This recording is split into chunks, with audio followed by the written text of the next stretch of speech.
Oh, Jennifer. We're just waiting on one more of the voting members to join in, everyone, before we go ahead and start. Or do we have a quorum right now? Let me double check. It'll be 4 of the 7. I am seeing, there we go. Okay, we do. All right, Tiffany, if you want to go ahead and hit record there so we can hit the recording first. Let me know if it gives you the access. We've been recording, yes, so it's 12. Oh, okay, appreciate that. All right, Chad, I'll hand it off to you. Very good, thank you, Andy. So we will be calling to order the October 4th public meeting of the Private Forest Accord Mitigation Advisory Committee. Andy, would you please start us off with a roll call? Yep. I'm going to call your name. Please respond in the affirmative if you're present. Chad Washington. Yep. Kristen Rivard. Present. Heath Curtis. Is Heath Curtis there? I think I saw him online. My screen's off. Yep, I see him there. He's present. Yes, here I am. Sorry about that. No problem. I was on a different screen. Fran Cafarata. Here. Andrew Perkey. Okay, no Andrew. Mark Stern. He just noted that his microphone wasn't working, so he was signing off and back on. So I think he'll be back shortly. Okay. Mark Grenbremer. He's going to be absent. Jennifer Reichel. Present. Kate Wells.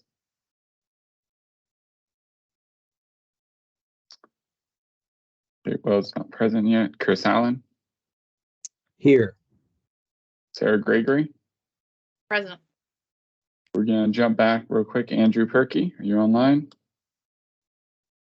All right. Is Mark Stern back?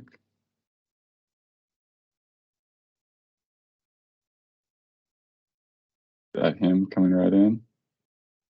That's Kate Wells. Hey, Kate, we're just doing roll call. Glad to have you. Hi, sorry. It takes me a while to sign on to Teams sometimes. No problem. No problem at all. We're just waiting for Mark to come back on, but he was here. But we still have 1, 2, 3, 4. So we can still move ahead, Chad, with the quorum we have right now. Okay, very good. Thank you, Andy. We'll start with an approval of the agenda, beginning with the consent agenda. Does anybody have any objections to approving the consent agenda, just meeting minutes? Okay, hearing no objections, we will adopt the consent agenda. And has everyone had time to review our meeting agenda? And if there's no objections, we will also adopt the agenda. I think we have, sorry, Chad, I think we're going to make a minor request to modify the agenda items to move up the discussion on acquisition to after public comment, if that's okay with everyone.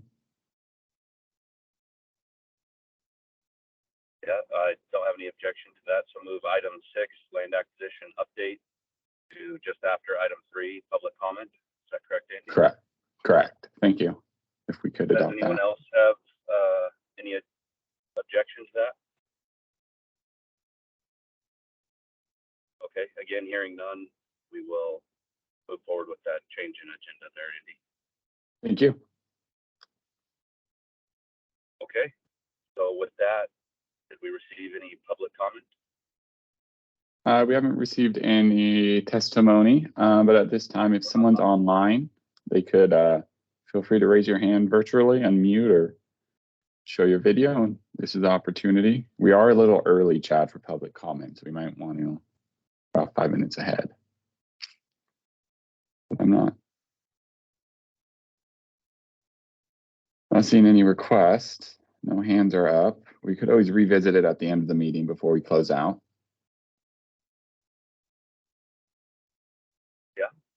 Andy, could we also update the attendance that Andrew Perky and Mark Stern joined? Yes, thank you. We'll update that right now. So yeah, for the record, we now have Andrew Perky in attendance, and we have Mark Stern in attendance, and Kate Wells is in attendance here. Mark Grimbermer is the only one. It does look like Kelly Beamer just logged online. Kelly, we're just doing public comment. Didn't know if there's any. Yeah, Kelly said that she does believe there are folks that are going to join today to provide comments, but they were expecting later. Oh, so maybe we just revisit at the end of the meeting then? I think we can wait in 4 minutes. You know, we've got it as an agenda item at 12:10. And I would hate for them to join the meeting just for public comment and think they've missed their opportunity and leave before the end of the meeting. So we can wait 4 minutes for public comment if they are trying to join the meeting within a minute of providing comment. I could give a staff report update in the meantime to take up those 4 minutes if that would be helpful. Yeah, let's go ahead and do that, Andy. Okay. Give me just a quick second to pull up my staff report. All right, everyone. So going on with the staff report as usual, I've delivered to all of you a detailed staff report about 2 weeks ago, also posted online on our webpage. So I'll be brief here in my update on touch on some high level information with the hope that we use most of the agenda item time for following discussion for any flags or questions that the committee's raised. First, I just want to welcome our new administrative assistant. She's online today, Tiffany Caldwell. She has previously worked with the state in similar capacity, so we're excited to have her and her expertise that she brings as we create the new grant program. So welcome, Tiffany. Thanks for taking the time. Thank you. Thank you. And for the 2024 meeting schedule, you'll see in the staff report, we're recommending we moved every second Tuesday of the month, beginning in January. It's going to be actually a little less frequent than what we currently meet, which is every 4 weeks. After this update, unless there's any concerns, I will send a new 2024 calendar invite to everyone to reflect that. There is no December 2023 meeting for the committee due to holidays and leaves, but I will work with the chairs on continuing business and will instead deliver a detailed email update to the entire committee in December in lieu of our meeting. We do continue to work with the services to better understand the HCP requirements for grant reporting. We'll continue to update the committee as those discussions evolve. Lastly, the new grant management system, I forgot to add that to the staff report, my apologies. But our new grant management system is now online, and we are working with the contractor for a November go live date, which is also when we hope to begin accepting applications through the end of the year, given about 8 weeks. We are working on releasing a public informational webinar soon in October, which will outline not only how to apply for the grant program, but how to work through our the application process and how to submit it electronically. With that, that's kind of what I wanted to touch on for the staff report. With everyone knowing that we do have a discussion line item later, I believe, for grant guidelines. Excluding that, was there any questions from the staff report or concerns? Sarah? Yeah, I'm not quite sure. I was trying to follow along with your staff report, Andy, as you were going through that quick update.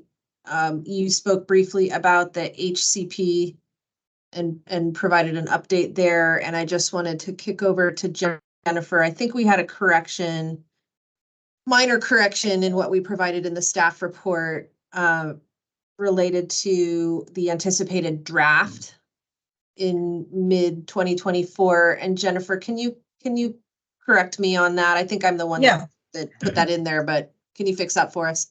Yeah, it's more of a clarification that the draft, we will have a completed draft towards the end of 2024. But that's our administrative draft to kick off the conversations with the Fish and Wildlife Service and NOAA. And so it's not necessarily going to be a public draft. And I just wanted to provide that clarification. Thank you. Yeah, I think that's a worthwhile correction for us, Andy, to maybe update the staff report and re-upload to the website. Sounds good. Will do. Any other questions from the staff report? The new proposed meetings hopefully work for everyone on Tuesdays. Second Tuesday of every month. Okay. What will the time be the same, Andy, on the Thanks for bringing that up, Jennifer. Yeah, we were gonna keep with 12 unless that was an issue. It occurred to me today that 12 o'clock's our lunch hour. Was there any concerns with it being 12, or is this okay for everyone? Yeah, maybe a little bit easier. Okay, yep, it would be 12 to 2, presumably, and it would be the second Tuesday of every month. So I will send that tomorrow to all of you, starting in 2024. Very good. Thanks for that, Andy. And now we are at 12:11, so we should have everybody that is prepared to provide public comment online and ready. Yeah, if someone would like to provide public comment, now's the time to raise the hand virtually. Feel free to type in the chat or unmute yourself and we can call on you. Let me see here. I'm missing it.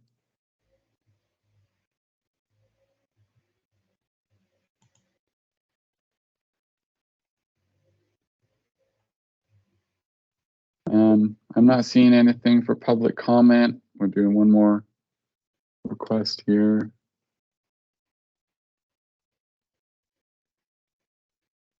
Kelly Bramer, cool. Please feel free. Good afternoon, members of the committee. Can you all hear me? Oh, got it. Okay, thanks. Sorry for the bumpy delay here. Just waiting for some of our colleagues to join. I know the discussion was originally at 1, but thank you for the opportunity to provide public comment. Just quickly want to speak to the background. I know we've been engaged in deeply in tracking the committee's progress and really appreciate your work. When Andy and colleagues at ODFW contacted us when this was coming into shape, we were very excited about a new source of funding addressed specifically at habitat restoration and uplift of the species in the habitat conservation plan. And I just wanted to follow on some past comments to keep the thread going of comments in this committee that the words have been used around retiring forests. And I can't think of something more distant than what happens when voluntary landowners, industrial landowners, private small forest landowners partner with land trusts to achieve conservation goals that also support their business plans. These are very much working forests that fund restoration, but also fund product. And I think it's a really important spot that we can fill in the goals of this program to provide uplift for the listed species that are at the center of this work, and do that in a voluntary way, and also do that in a way where it's not a one and done, where investments are made in restoration, the land is sold, and those public dollars are lost because perhaps those investments are lost. So an easement or a voluntary acquisition allows those restoration investments to endure, and you'll see this as an embedded strategy in our partner agencies like OWEB that have focused investment programs, say on the John Day, where acquisition is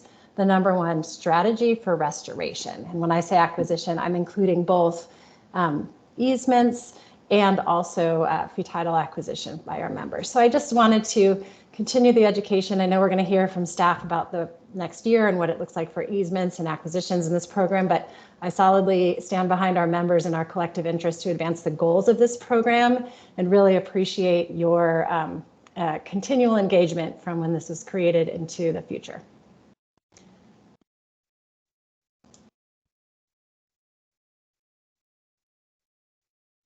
All right, thank you, Kelly. Is there any other public comment at this time? Does not look like, oh, I saw a hand raised. Oh. Sorry. Go ahead. Andrew, I'm Kayla Swanson. I work with the Conservation Fund. I'm the Columbia Gorge Program Manager. I've certainly been following the Private Forest Accord since it was started, and I'm really appreciative of all the work that has been done to date with the mitigation grant funding program.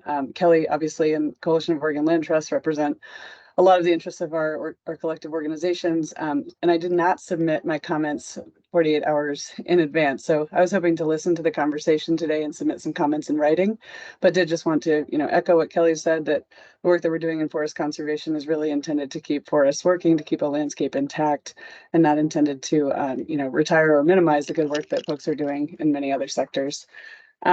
I'd also just like to continue to encourage the committee to think about acquisitions and easements as really important tools in a restoration toolbox. There's always a pathway for how restoration is done, and sometimes that's a really important first initial step. It's not always, not every project is going to fit that category. So the eligibility is important. Creating that nexus is really important. And I'll have something much more articulate in my written comments. So thanks for letting me jump in today and for all the work you're doing. Thank you. And we are always accepting written comments, so feel free to submit that whenever. We're happy to distribute. We have, is it a Kristen, I believe? Yes, thanks. Hi, everyone. Kristen Kovalik, Oregon Program Director at the Trust for Public Land. Just also kind of following on some of the comments that both Kelly and Keola just raised, and follow up to a letter that TPL submitted to the committee last month. Just wanted to provide some additional comments. Should acquisition projects be considered for this round and future rounds of funding, I just wanted to add that these types of projects do provide an opportunity for forest management plans to be developed in using a very science-based approach and research that goes into those plans to really advance best management practices that could provide additional benefits to fish and wildlife habitat. And also when lands are acquired and management plans are developed, that those plans can be adapted and in the future, and the management activities on the land can also be adapted to continue to provide ongoing benefits to fish and wildlife habitat. So just kind of echo that sentiment that it's not about locking up the land and not doing anything with it. Recognizing that forest landowners are already managing their lands in very productive ways, and acquisition projects that of those forested lands that have a conservation element to it can just enhance that and add to it and create additional benefits into the future. So, and I too will be providing the written aspect of that comment. Thank you. Thank you for that comment. Do we have any other requests for public comment at this time?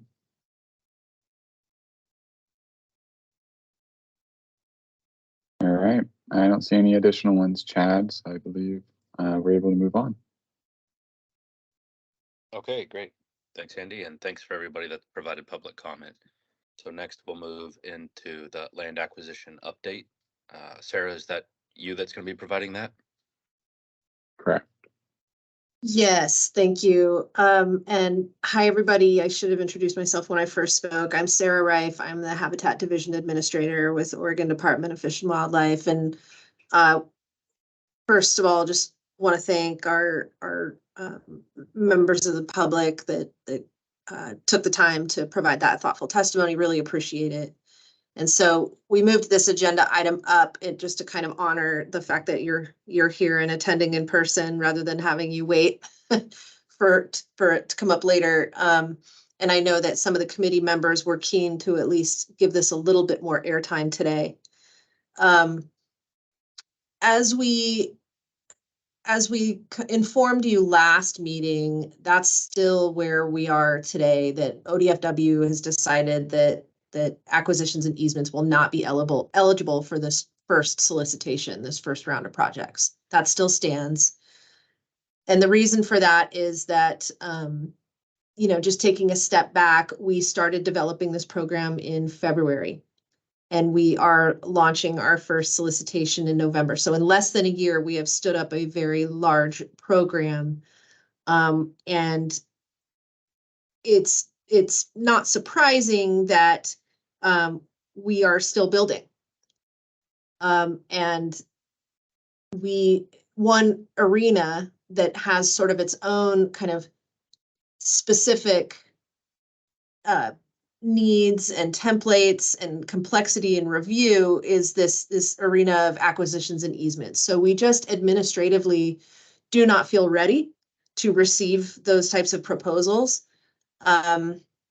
We think there may be specific application questions, review processes and criteria, and some sort of key elements that we'll want to include in applications that are associated with easements and acquisitions related to, you know, land use information and management plans, environmental site assessments, sort of all that due diligence, as well as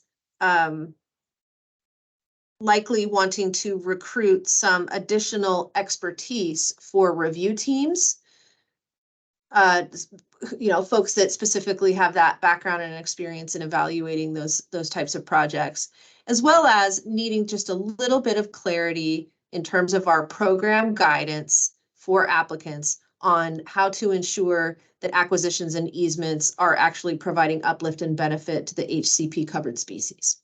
And we're very early in the HCP planning and development, as Jennifer and Chris can attest to. And so we'd like to just get that ball a little bit further down the road to get more clarity on. That'll just directly inform our review criteria and what sorts of requirements we're going to have of those types of projects that we're willing to fund. That being said, we're very eager to, as soon as we get this solicitation out the door, we're very eager to tee up continued conversation around acquisitions and easements with the committee. And I could see a series of conversations and presentations. I will most definitely be inviting some of the folks who just provided public comment to come and chat with us more about, especially, I think it would be very beneficial for us to hear about some case studies and some projects that really kind of demonstrate how you can provide uplift to species through acquisitions and easements, how it plays out in continuing to have a piece of ground continue to be a working forest while providing those conservation benefits. And oh gosh, there was one other thing I was going to say in that regard. And then that gives us, you know, months leading up to the second round next fall for us to administratively have our ducks in a row in terms of all of sort of the administrative scaffolding that we sort of feel is necessary for us to be able to effectively review and process those types of projects. So that's all of our reasoning behind wanting to not do it in this first round. We've also had lots of conversations about how this first round is sort of early out of the gate. We know we're early out of the gate as compared to where the HCP is in its conversations. And so we are almost treating this first round as a bit of a pilot. And so I think the round two is going to benefit greatly from all of the lessons we learned from round one. So just wanted to kind of very open. I see Kristen's got her hand up, so I'll stop talking here, but I just wanted to start the conversation with where ODFW is on acquisitions and easements for this first round. With that, go ahead, Kristen. Thanks, Sarah. And I think your comments and information you're providing aligns with a lot of the conversations that this committee has had. I did want to point that gave me a little bit of anxiety, which is how a decision about this is made and where the authority for the decision making sits. I think it might be for us to review the rules for how this committee functions. I want to make sure that the committee's following our process of making determinations about what solicitations are offered and what's included in those, as opposed to necessarily an agency direction on that, because I think it's actually that decision's at the behest of the committee. So I think it could be reasonable for staff to say we don't have capacity to do this, and potentially the committee make a decision to invest in that capacity or something. But I want to make sure that we follow the process that's appropriate for decision making based on the legislation and the rules. So I just wanted to flag that as something that gave me a little bit of pause. And I've not taken the time to go back to give you citations on the rules or anything, but just wanted to bring that forward. So thank you.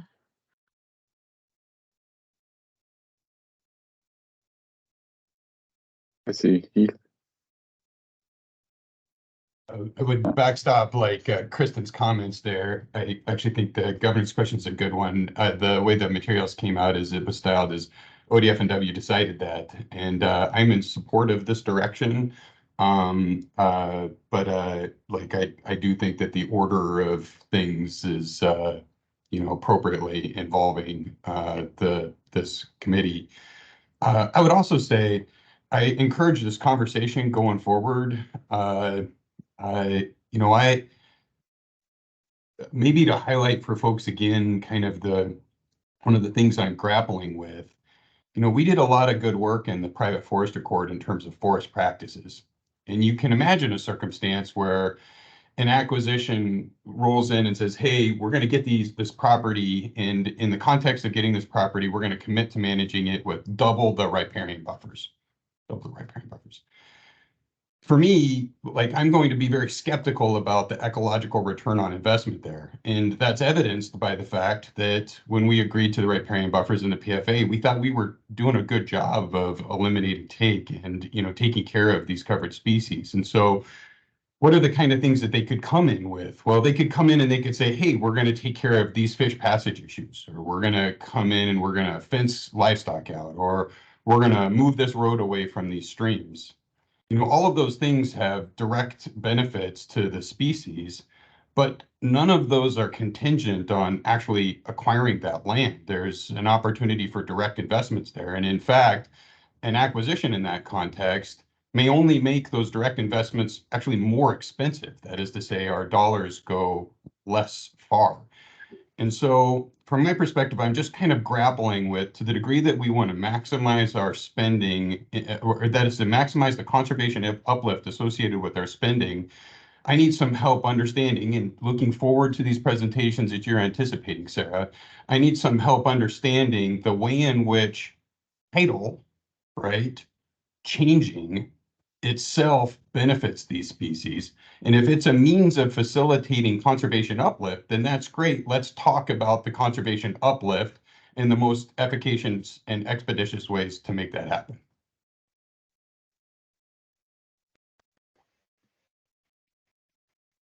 Thank you, Heath. I see Mark.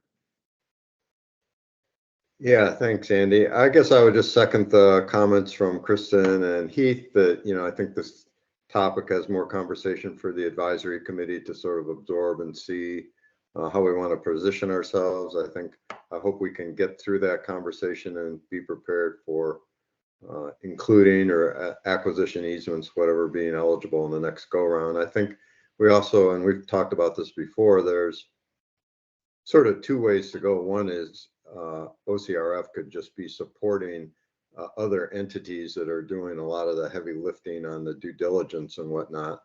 And so that the degree the department had to track it might not be as intense. But I would also encourage the department to look at what the Restoration and Enhancement Board is doing, because there's other arms of ODF&W that do land acquisition. So it's not completely foreign to the department either. And I think, any one project, sort of, Heath, to your point, we really have to evaluate it on its merits and see what the benefit is to the covered species here. And, an example I could see that might have play out in terms of acquisition is if there was a 5,000 acres of forest land kind of on the urban growth boundary that was being proposed for subdividing, if you will, into smaller parcels and more home development and whatnot.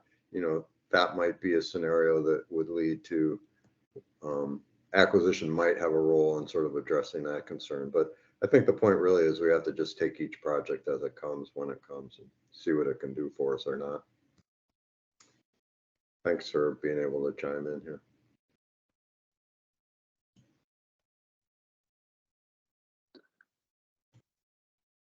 I appreciate all of that feedback. I think the governance question is a good one that I've flagged for us to maybe get some clarity on in case this situation arises again. It's a bit of a trade-off situation if the committee felt that they wanted to allow acquisitions in the first round, then ODFW would be recommending a further delay of the opening date of the solicitation because we administratively are not ready. So that's the trade-off. You either delay the solicitation or you allow the first solicitation to move forward and be fully prepared to kind of have some of what I think are the consensus building conversations that need to be had among the committee. And while we're building up the administrative side of the house so that we're ready for round 2. Sarah, I think that this is maybe less about the outcome and more about the process. And so I'm not sure if it's a trade-off on, whether we do or don't, but more about how it was done. And so I think the conversation in the future is more process than result oriented.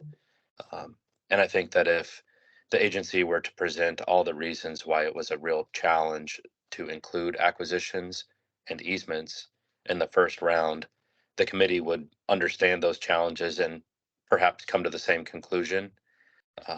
It's my understanding, based on Kristen and Heath's comments, that this is more about the process that we got to the decision than the decision itself.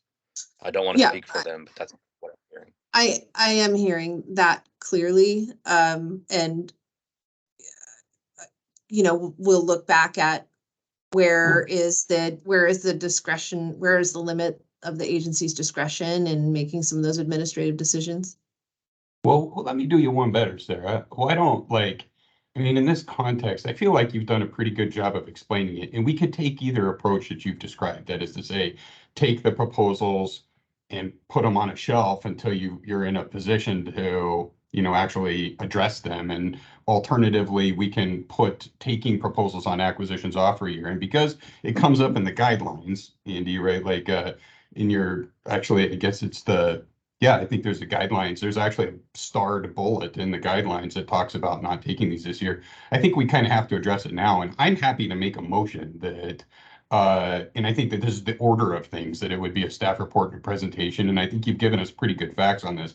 I'm happy to make a motion saying that in this funding cycle, I would move that we not solicit proposals for land acquisitions and easements. And in that way, we can just go ahead and set you on that path today without you having to unilaterally make the decision without the involvement of the committee.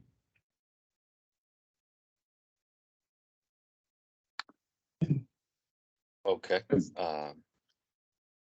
So it sounds, are you making a formal motion then, Heath? And are we? Yeah, unless it starts feeling like I'm on an island. But I don't view this as terribly controversial. I think everybody was kind of moving in this direction. And I would move that in this funding cycle, we not solicit proposals for land acquisitions and easements. Okay, so we have a motion. Do we have a second? I can second that. I second that. Okay, so we've got a motion and a second. Andy, do you want to call a vote? Yeah, we can do Kristen. Kristen. Yeah, I was just wondering if you will have discussion on the motion before we vote, or can I jump in? Yeah. I guess just Please. in advance of actually voting, I will be voting in favor of the motion, but I do want to, I guess, emphasize that I see huge value in the acquisition program and would like to see that be an element in the future when we've had the time necessary to build out that program. I don't think it'll be an appropriate tool for all types of land acquisition that we see across the state, which are often great projects, but I just don't think they'll necessarily all align with the mission and objectives that we have for this program, which is fine. But it is important to me that it becomes an element of the program in the future. So I just wanted to clarify that while I do fully support not bringing it on the share because I don't think we're ready and have the capacity to do it well, which could jeopardize, the opportunity in the future. As a whole, I am supportive of maintaining it in the program. And I look forward to talking with the rest of the members of the committee because I know there's a diversity of perspectives on that. But I do believe there's a sweet spot in there that can, not undermine our goals for working landscapes and economic development while also creating greater ecological uplift in some of these places. So thank you. Excellent comment, Kristen. And I know that we all look forward to those discussions. Some of us have a lot to learn in this space, and when presented with new information, are willing to learn and adapt. So with that, Mark Stern. Yeah, hi, I guess I'm a little confused, and I guess my confusion goes in terms of the department. As I think you all know, I sit on the OCRF advisory committee, and the OCRF committee is relatively new and has funded land acquisition. So I'm sort of struggling to see why it can work in one part of ODF&W and not in another part. And so I'm probably going to vote against it, but it's really more of a symbolic vote that I'm not sure I feel clear on why it works in one program and why it doesn't work in another program. Thank you for that, Mark. I think part of this is the goals and objectives of those individual programs and the requirement to try to meet what is considered mitigation by the services. We are under a very different set of expectations with this fund than the OCRF program. I think that's kind of the heart of why we're delaying this, is to make sure that we're going to be satisfying the services view of mitigation. Sarah, you also have your hand up. Yeah, thank you. That was going to be a part of my answer, Chad, is that different objectives and sideboards for OCRF. And Mark, you're right, but it was a little bit different in that it was a final payment of a loan so that the organization could get started on their restoration work sooner, as opposed to kind of the front end full acquisition. It also, we found on the administrative side that the existing process that we had for OCRF didn't line up really well with evaluating an acquisition, and it amounted to a significant administrative burden for the program and substantial delay in reaching final agreement for that acquisition. Our other programs that do allow acquisitions will definitely be ones that we learn from as we're trying to build the sort of the program here within the PFA grants program. But the only program that we have that was really funding acquisitions is the Willamette Wildlife Mitigation Program. And they, spend an entire year working up selection of maybe 1 to 2 projects. And so it is significant in terms of the administrative evaluation of those projects. So, our other grant programs don't really get involved in acquisition funding to the extent that we're talking about here. So it's not quite an apples to oranges. I also did check in because I know we'd had some conversations before about, well, can't ODFW just rely on projects that have been vetted by OWEB? And my attorney tells me no, we still have to do our own thorough evaluation. Thanks, Sarah. Thank you for that. Mark, I think you also hit a key point that will be part of the discussion in the future, and that's demonstrating the threat of conversion. We're forested landscapes. We are now operating under the new PFA rules. But if those landscapes were at threat of conversion to development or even agricultural lands that are lower in the system, if there was a threat of conversion to an incompatible use, I can wrap my head around situations where an easement or an acquisition would provide uplift, but that'll all be part of the future discussion that Kristen's offered to provide. Kristen, you have your hand up. I think Andrew raised his first. Yeah, Chad, thanks, Kristen and Chad. And, I support Heath's motion. I agree with Mark, though, that it should be less about, for me, the capacity of the agency and more about the issues and concerns that have been raised in our previous conversations by Heath and Chad in particular.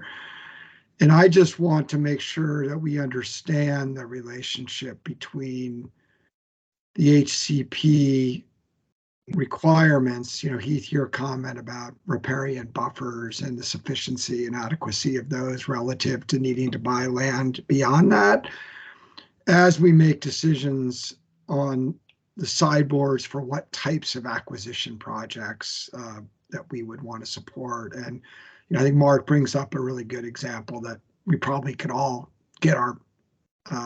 get behind with regards to subdivisions and development, et cetera. And I do appreciate the conservation community's sensitivity and support for working lands and prioritizing those.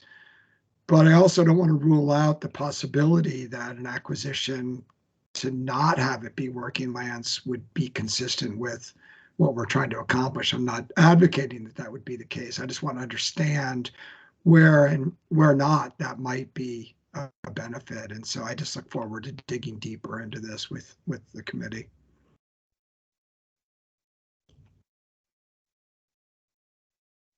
Thank you. Kristen?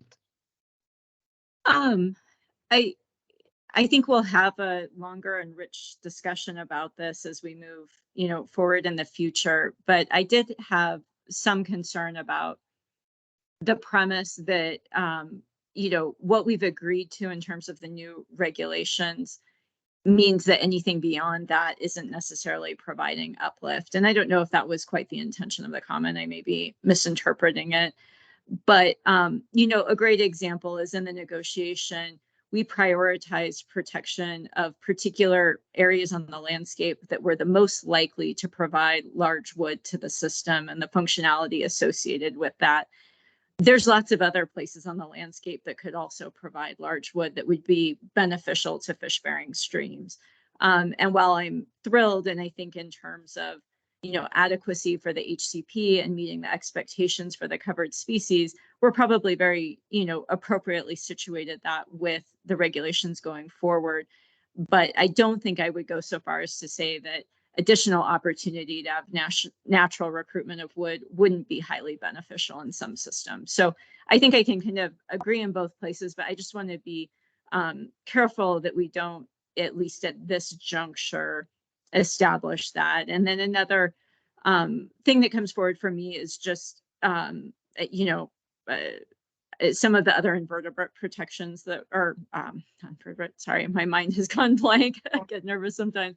But thinking about mussels in particular, freshwater mussels as an example, understanding exactly what the needs are is something that's still an emerging science. And we really don't fully know what we want to do for some of those restoration opportunities, thinking about some of the other salamanders that are going to be covered and making sure that we understand exactly what's needed. Those are all areas that are emerging. And so I think this fund provides an important opportunity to add uplift in those cases.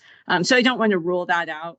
And my comments shouldn't be intended to undermine the adequacy of it for securing the HCP, but just point out there's opportunity to do even better. That's pretty well said. That's very well said, Kristen. And I think it's important to note that I agree with all of that. In that context, I think we need to grapple with marginal return, and efficacy in that context. That is to say, when you, by regulation, grab the most potent prescriptions, then and kind of definitionally, the additional measures you might take would be less potent, but maybe still beneficial. And so I think that we need some tools for how to grapple with kind of the return on investment there, particularly in the context of, acquisitions. And so but it's worth stating that this is all a conversation to come. And I think to Andrew Perky's point, a reason for this delay is only if it may be sufficient to say we're not very good yet at even grappling with these concepts. And I think that we could improve our approach some before we start asking people to start putting packages together. And just for the record, the word amphibians was the one my mind couldn't produce. So I don't know where I went blank, but I just. Very good. So if there's sorry, no not to other jump in inappropriately or out of turn, but thank you, Heath. I think we'll find a lot of common ground there, and I look forward to building that. I think we actually align pretty closely on this. So. Great. So we currently have a motion and a second. Is that the end of the discussion, or are we ready to move to a vote? Can you read the motion again or state it again, just so you can hear it again? Yep. So Heath Curtis motion to not fund land acquisition of this first round of grant funding, and Fran Cavarata second in that motion. That wasn't my motion. My motion was in this solicitation, we would not solicit proposals for land acquisitions and conservation easements. Very good. And Fran, you second that motion?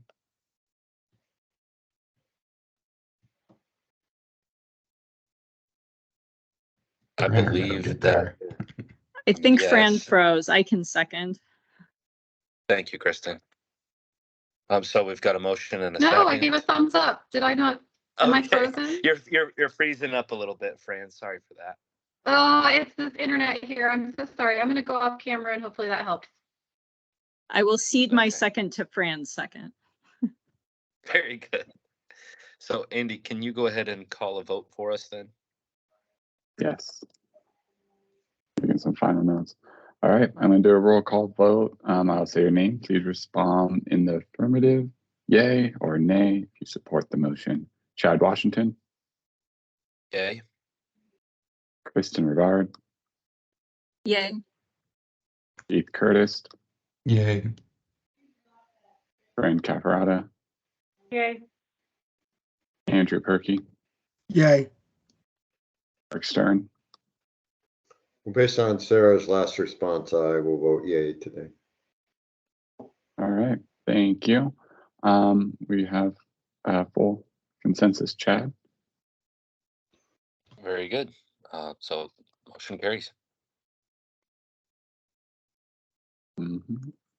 And pull up the agenda here to get us back on track. It's 12:45. We're finished with the staff report. We have finished the land acquisition update.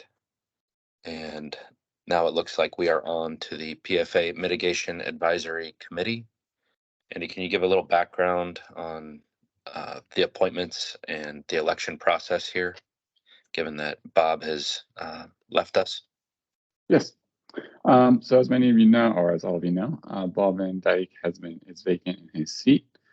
So we are now going to appoint our new chair and vice chair of this committee. We will start with the chair, presumably. And how that's going to work is that there'll be a motion for the chair. Same process we just followed. I believe last year, and someone may correct me, I believe we did a roll call vote also for the chair and vice chair. But I would assume, do we want to do them separate, Chad? That's what I meant to ask. If we want to do two separate roll calls, or do we want to do one roll call? I think for process, it would make sense to do them separate, do the chair first and then the vice chair. Okay. Yeah, so that's how it will work. These appointments will be for the next 2 years, unless the position decides to step down. So Chad, I'll hand it back to you for discussion on the chair, and then we would need a motion, a second motion, roll call. Same process we just did. Okay, so do we have any nominations for chair? Fran, you've got your hand raised. Oh, thank goodness that it worked. I'm concerned about my internet being a problem over here. Hi, everybody. So I would like to, let's see, I'm not very familiar with making motions and have to make sure I do this right. But I'd like to nominate Chad Washington to be chair. He's already serving the role of vice chair, and I think it makes sense for him to move into the chairmanship, given his experience on the committee and the role he's been playing. And then you just accept it if you would like, Chad. Yeah, I'll accept the nomination. And then unless we have any other nominations. Okay. Andrew Perkey. Yeah, just a question. I support Fran's nomination. I think Chad's got the experience and showing so far, doing a good job of this with this meeting. But just a question, has there been any discussion amongst committee members about this and who should be chair or vice chair, or is this just sort of happening spontaneously today, or did I miss anything? I've got the same question. I was like, wow, has anybody like lobbied this outcome? I haven't even thought about it. I just want to make sure it's not me. There's just been some preliminary discussion between like Chad and seeing what's kind of next steps with Bob's departure. But it's been kind of, what we're having discussion right now for the most So part. related to that, before we vote on Chad, can we have a discussion about what's been discussed for the vice chair? Yes, we can have a discussion for the vice chair. Oh, Sarah, did you unmuted? I don't know if you were gonna go ahead. No, I did not mean to unmute. Sorry. Okay. We had discussions and, oh, sorry, Chad. Oh, I guess the reason that I was asking to separate this process was so that I would vacate the vice chair seat, and then we'd be able to elect the vice chair next. And I guess, I don't know if this is the appropriate time or not, but I've had someone in mind and had some discussion with an individual, and I would like to nominate Kristen Rivard when we come to that point in time. I think Kristen was, part of the original authors group, has a great perspective on how this should be working, and I would really like to see Kristen step into that position when we move to that vote next. Thanks, Chad. Appreciate that. Thank you for bringing that point up, Andrew. So I don't know if this is the right time, but I accept Chad's nomination. For your consideration, I do want to point out, though, that my term on this committee expires in 1 year, and I am unlikely to renew. So I'm still happy to serve in the role, but I don't want anyone to be surprised then with that outcome later on. That's great, Kristen. And that gives the next incoming vice chair a year to get familiar with the committee, to get familiar with how things are going, and then step into the next vice chair role after a year of participation. So I think that's still appropriate. So I guess, are we back, Andy, to the motion for myself to fill the chair position? Correct. And so then will you call a vote? I don't believe we had a formal motion. I move that Chad Washington become chair of our committee. I second it. Oh, great. I'll have Heath Curtis as second. All righty. We will do a roll call vote. Let me just a quick second set my notes up here. Apologies, guys. All right, I'll call your name for the motion. Andy, I see a hand up. I don't know. Oh, I apologize. Is there a hand raised? I do see somebody waiting in the lobby, though. Oh, that's what it No, was. yeah. I apologize. Yeah. Oh, thank you for that. I'm working off like one screen here, so I appreciate any kind of insight from you guys. All right, please respond in the affirmative as yay or nay in support of the motion for Chad to become chair. Chad Washington. Yay. Kristen Rivard. Yay. Heath Curtis. Yes. Fran Caprata. Yes. Andrew Perky. Yay. Mark Stern. Yay. All right, it's all consensus vote, Chad. Okay, great. Thank you. I would move that Kristen Rivard be appointed the vice chair of this committee. I'll second that.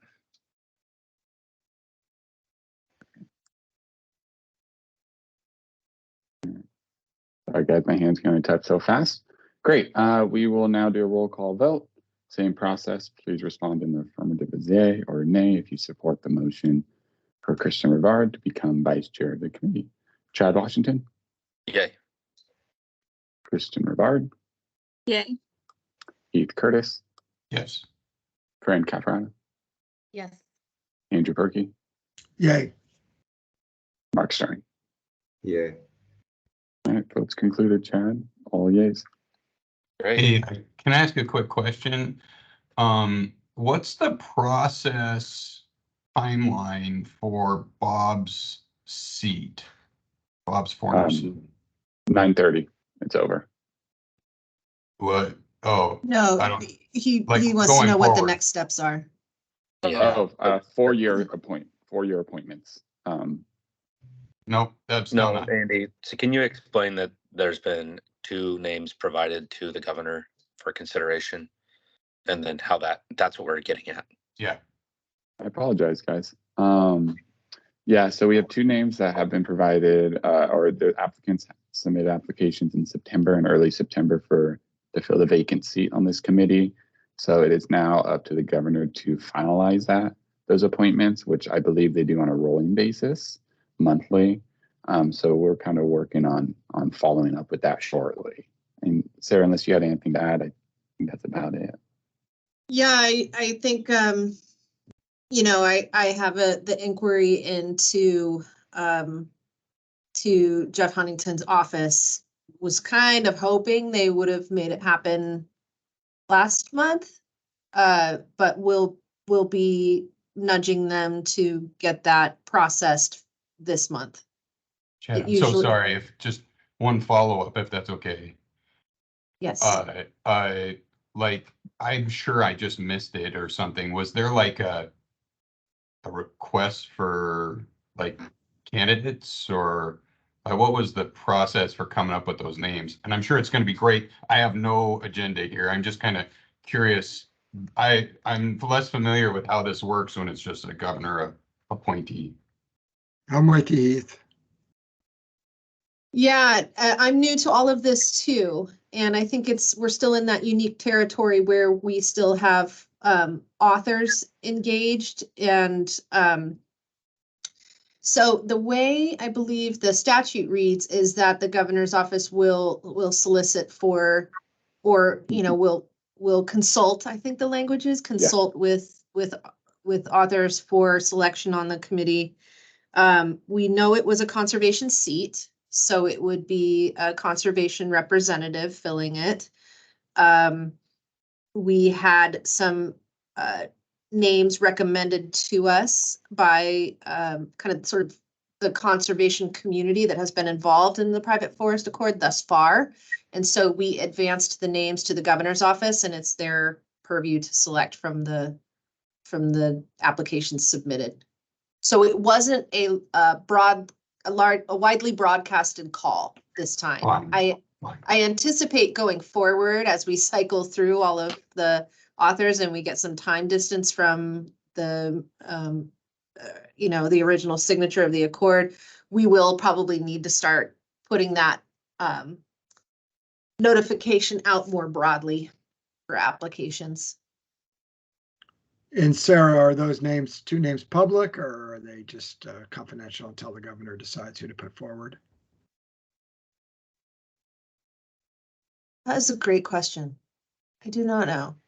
And I don't need to know now, but and it does sound like it's the governor's decision based on the guidelines, but it's just begs the question for the future, maybe, of what, if any, role the committee plays with regards to that. And maybe there isn't a role for us. Maybe it's simply the governor puts that forward.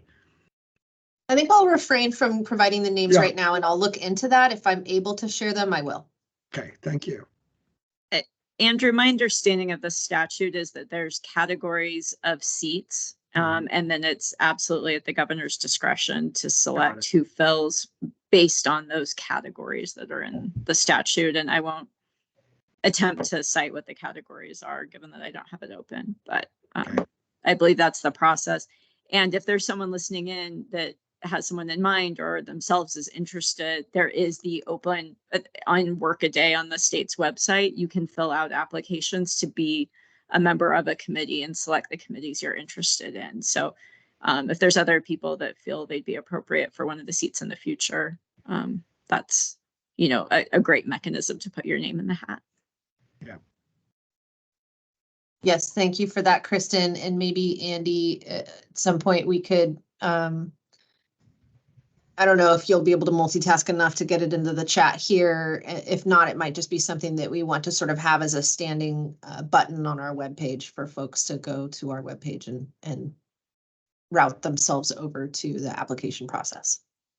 Like that idea. I'll look into that.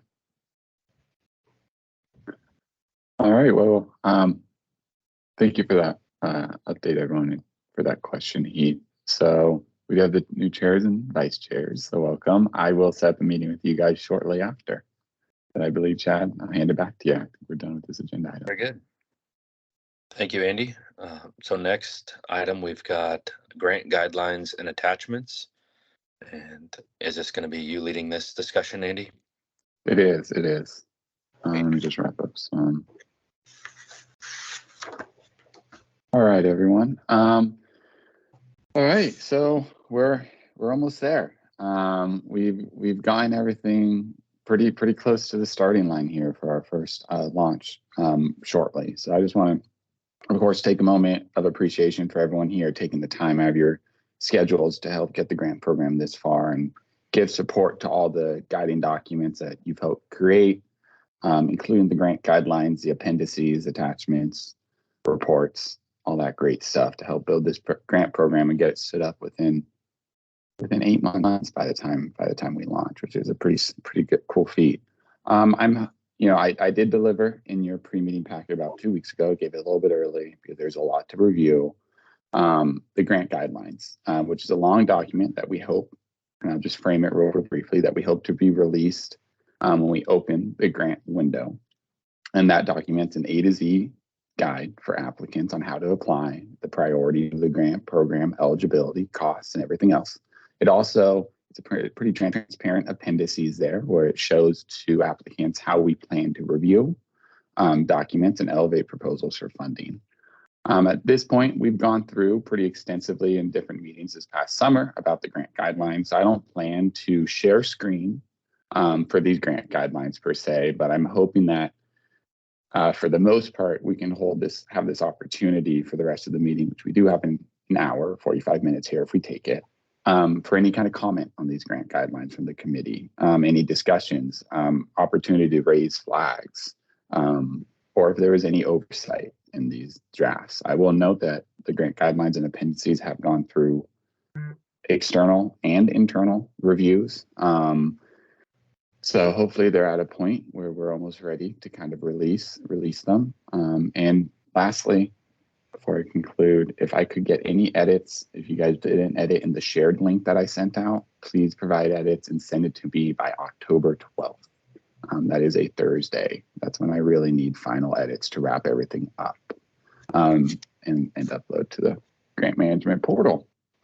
With that, I think that's all I wanted to lead that discussion with. I really wanted to hold this for any kind of meaningful discussion, Chad, and hopefully I can hand it back to you with it if you want. And if there's any red flags, feel free to bring them up now.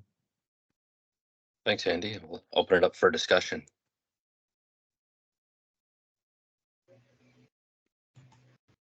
And, oh, okay. I see Mark Stern's hand is up.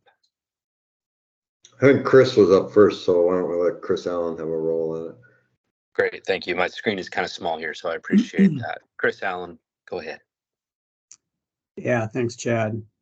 I've got a number of more minor comments, Andy, that I'll just forward you before the date that you just laid out. But one that jumped out at me that I just couldn't remember our discussion around it, so I wanted to raise it again here, is our requirement for a 25% match for the urgent grants.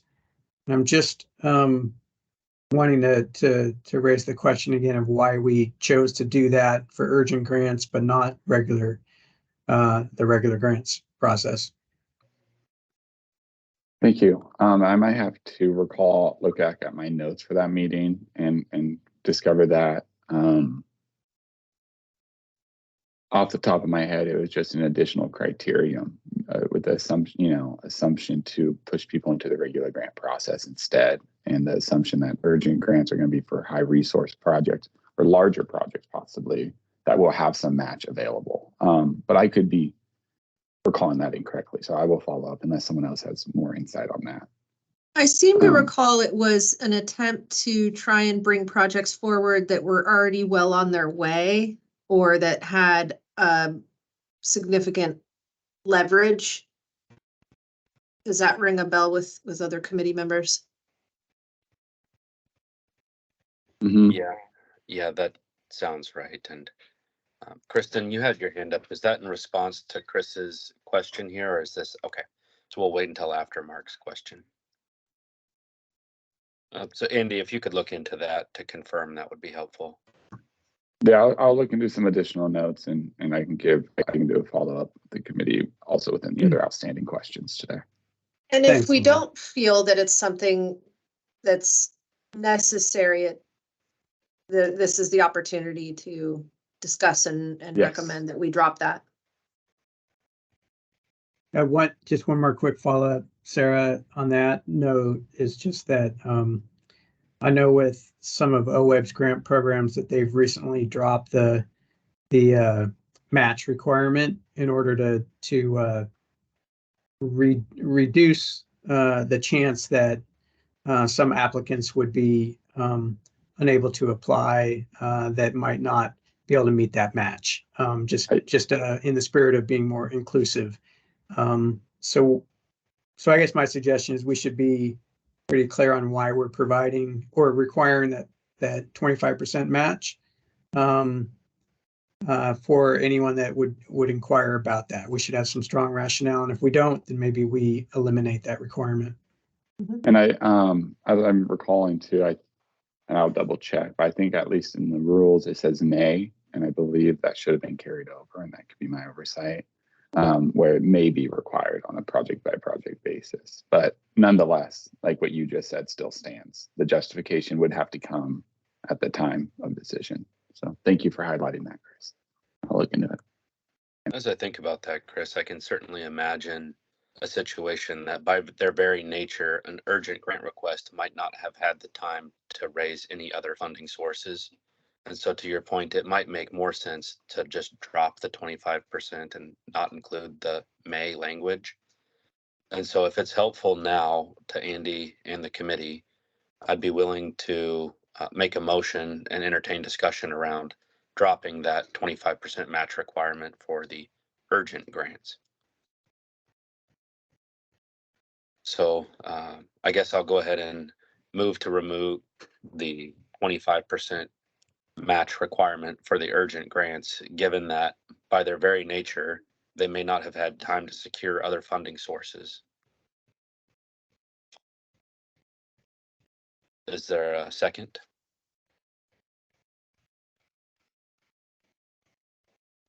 I'll second that. I'm not sure where are we at in the process? Do we actually have to have a motion and vote, or Maybe not. I can't recall where we're at, but I'm compelled by the conversation that you've just had and Chris's points as well as yours, Chad. So I'm in concurrence.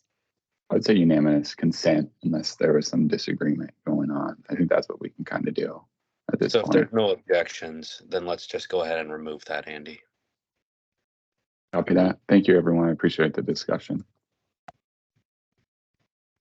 Okay, so Mark's had his hand up for a while. Mark, you have another comment? Yeah, just I'll have some minor wordsmithing edits to share with you, Andy, and just a couple to highlight for the advisory committee. Under implementation, there's a list of 10 or so different types of implementation projects, and I'd encourage us to include one that has wildfire risk reduction in key watersheds with ecologically appropriate thinning, fuel reduction, and prescribed fire. And it's called out in other documents that some of our foundational documents, but I'd point that out. I'm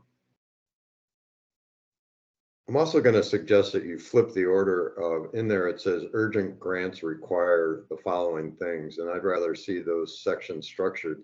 Here's the mandatory things for all of the regular grants, and then under the urgent grants below it, you'd say, in addition to that, here's the other things that the urgent grants need to do. I think it'll just flow a lot better. And then lastly, I think some of the appendices are really helpful. As you and I talked before, I'd encourage you to look at Appendix M, which is about monitoring, which is very plant centric in terms of number of plantings, source of seedlings. And if the intent is to let the applicant tailor that to their project, I think it needs to be stated in Appendix M. Here's an example of what it might be, but feel free to tailor it if it's a fish culvert passage project. It'd be a lot different than the planting ones. So those were just a few of the things that jumped at me as I read through it. Thank you, Mark. Kristen? I was looking at the report reporting requirements document, are we on that, or am I inappropriate in That's totally the fine. agenda item? Okay. So specifically, the list of reporting requirements in the quarterly report feels pretty onerous and burdensome for that level of frequency. So I just wanted to initiate a conversation about what we really need to have to support payments on a quarterly basis. And I guess, you know, all of the monitoring data feels like something that's difficult to really advance in 3-month cycles for most of the projects we're talking about. That type of information feels like something that comes maybe with your mid-project report and your final report, as opposed to having something like that on a quarterly basis. And then I also might suggest some sort of recommendations on word count or something like that for the quarterly report. I just don't think it's a good use of grantees' time to produce a 5 or 6 page report every 3 months on the project. So I think keeping that to, you know, demonstrating why the activities have happened. Are you on schedule? Are you not on schedule? If you're not on schedule, why? Is there a fatal flaw in your project that's going to prevent you moving forward? I think that's about the level of detail we probably need for a quarterly report. But I would welcome other opinions. That was just my thinking about it. Thank you for bringing up the data. It was supposed to be the latter that you recommended, that they would actually submit it in mid and final report. So I'll clarify that language since it was confusing. I appreciate that, Kristen. I would second Christian's comments there. I think you got to keep the quarterly report pretty minimalistic, or otherwise that's all the applicant's going to be doing. Very good. Chris, you had your hand up. Did you take it down, or do you still have a comment? Yeah, I do have one more comment, Chad, and I guess maybe this builds off of Mark's prior comment on the mandatory requirements for all projects. Let me just pull it up so I can reference it for myself. There's a series of bullets where we state that all projects recommended to the Commission for funding must at a minimum provide the following types of information. And then there's 8 or so bullets that are very, I'm realizing now and looking at it, they're very project oriented, and they don't really fit some of our qualifying projects that include planning and similarly stakeholder engagement.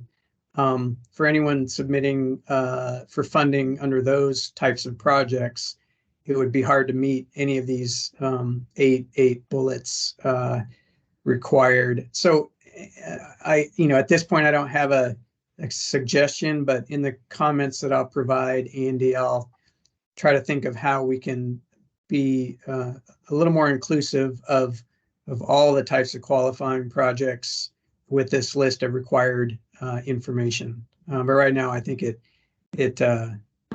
it's lacking a little bit for some of the types of projects we might anticipate seeing. Great, thank you. Point, Chris.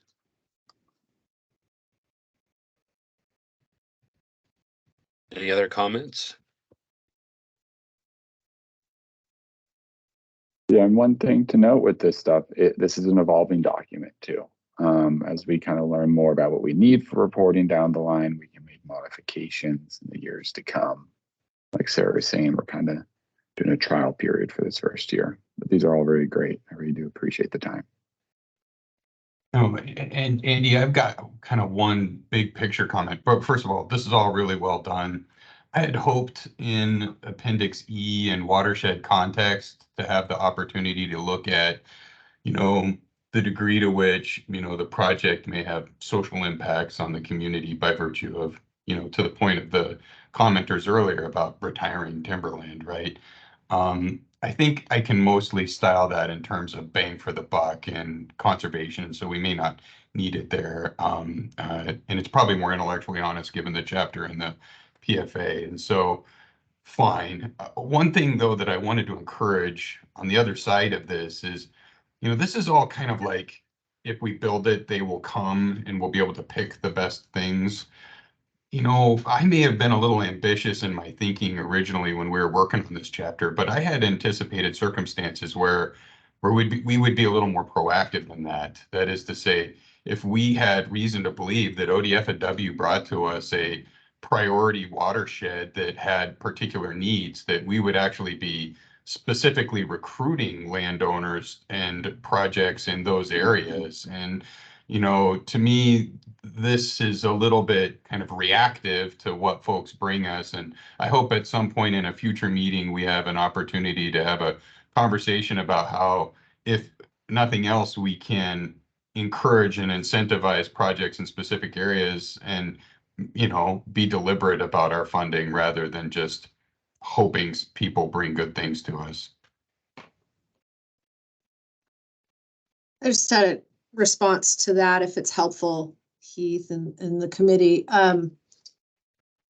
In the background, we remember at the end of ODFW's presentation to you all a month or two ago, Heath, you were like, this is great, but it's still high level and I still want more detailed recommendations in terms of priorities. We we just directed all of the private forest accord stream biologists to develop priority portfolios for their geographies. And in doing that, so, what are the either ongoing or emerging projects that align really well with the goals of the private forest accord, with the author's report, with the recovery plans for the covered species, either the priority actions identified in those plans or the limiting factors. So they're hitting the ground, they're talking to the district biologists, they're working with their watershed councils to sort of compile those recommended priorities, which will then be reviewed by fish and habitat divisions. So that's in the works. And then from that, we also have, Craig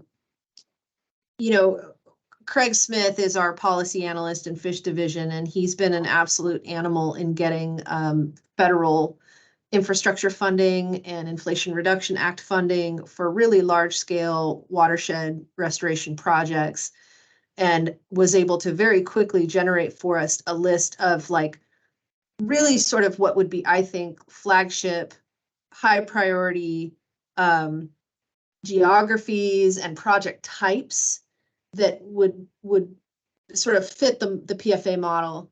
And we are prepared to kind of do outreach to those potential entities that might, be interested in knowing about those priorities, to see if they have an interest in putting forward projects. So just on the agency side, lots of work happening behind the scenes to generate interest and awareness of what the priorities may be. That all having been said, it might be that in future years and solicitations, the committee wants to contemplate focused investments in certain geographies. But as you recall, we had that conversation before about this first kind of pilot round, just casting a real wide net. Thanks, Sarah. Yeah, and I would just add, Sarah, I appreciate, the areas that might be priorities for the agency. And I enjoyed the presentations we had last meeting, 2 meetings ago, just getting a sense of where some of the priority areas were. But, looking at OWEB's FIPS, one of the criteria in the overview section is that it's implemented by a high performing partnership.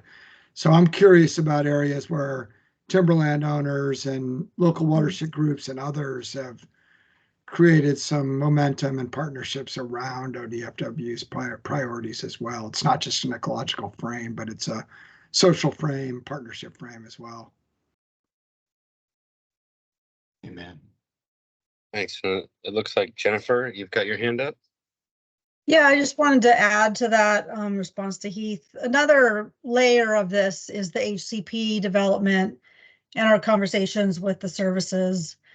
We're still pretty early in all of that, but as my understanding is, as we move forward with that, there could be certain areas or topics that bubble to the surface that are identified as priority areas specifically for HCP mitigation. So where we may have gaps in our strategies, we may be directed to specific areas for mitigation projects.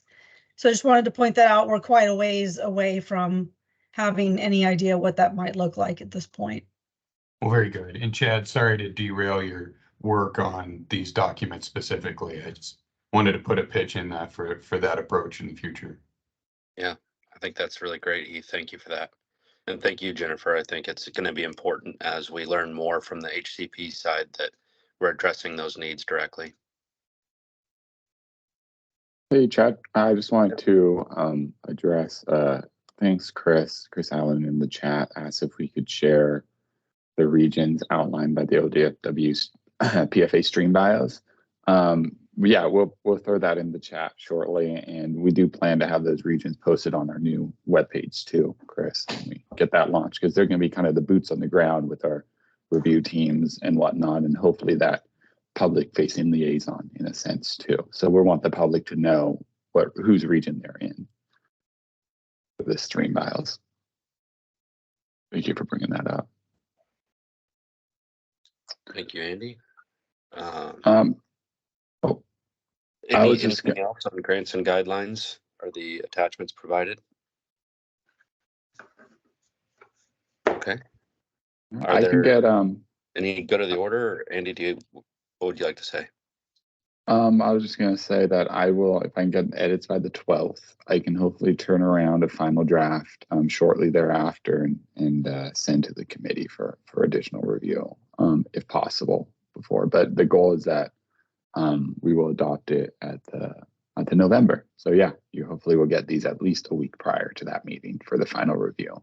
And we'll go through all these requests. So thank you for the time. Very good. Thank you, Andy.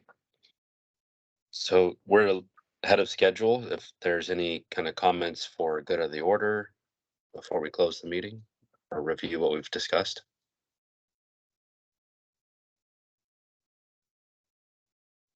Okay. Hearing none. Hey, Chad, just one clarification. Yeah. My calendar shows we have a meeting on November 1st.